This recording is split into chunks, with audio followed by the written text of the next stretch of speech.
নারায়ণেরও। আর আমার চেহারা কেমন হয়েছে? ভালো যাবে আস্তে আস্তে করে। সে তো হয়ে যাবে, মহাদেবকে একটু ছড়িয়ে দিতে। ঠান্ডা পেয়েছে, গরম পেয়েছে, তোমার 12-13 রাত ঠিক মতো ঘুমাতে পারিনি গো। মানে মেন ব্যাপার রাতে ঘুম নেই গো। খাওয়া কি গো?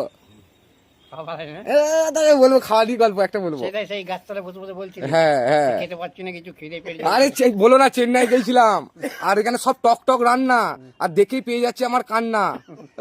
আমাকে বলছে আরেকটু দেবো, আমি বলছি আর না আর না।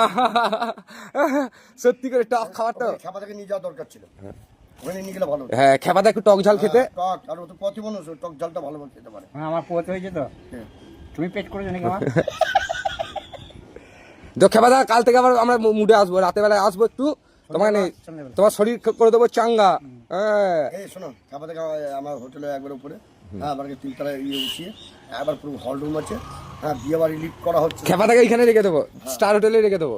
বলো খেপাটাকে একটা মাইনাস দিয়ে দাও, মাসে 5,000 টাকা কি 6,000 টাকা দিয়ে দেবে। ডেলি আমি ডেলি 12 টাকা করে দিয়ে দেবো আপনাকে।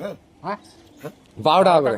তাহলে না না, মাসে তোমার 6,000 টাকা দিলে হয়ে যাবে খেপাদার। আর হ্যাঁ হ্যাঁ, তুমি ওইখানে দুবেলা থাকবে, একবার সকালবেলা এখানে আসবে। আর আমি আরোতে তাড়াতাড়ি যাচ্ছি, আমি আর অমিত দা একসাথে থাকবো এখন আমাদের রামদারাওতে। আবার সেই লোকাল মাছ, মাছ লোকের বাড়ি থেকে একদম সাপ্লাই করে দেবো। আর তুমি স্টার হোটেলে থাকবে বাবুলদার কাছে।